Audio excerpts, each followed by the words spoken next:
mo ba kung bakit mahalagang malaman ang komunikasyon? This is Jap! So for today's video, malalaman nyo kung bakit mahalaga ang effective communication. O, ang komunikasyon ay galing sa salitang Latin na communis, na ang ibig sabihin ay to make common.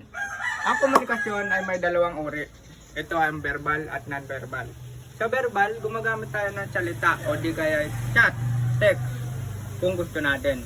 At ang di verbal ay gumagamit tayo ng sign language like may 5 proseso ang effective communication.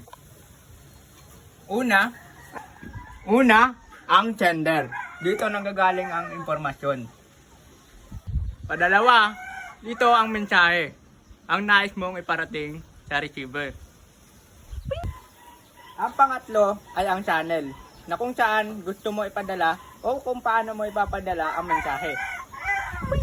Ang pang-apat ay ang receiver, kung saan siya ang tatanggap ng impormasyon. Ang panlima ay ang feedback. Ito ang tugon sa impormasyon na pinadalhan mo.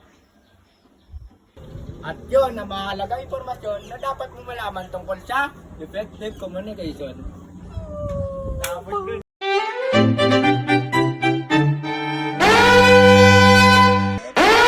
Wait. Akala mo tapos na, no? Di pa. Ito, bloopers, oh. Bakit? Wait lang. Bakit? Alam mo? Sabi mo, alam mo kung bakit? Halimbawa. Okay. Ang effective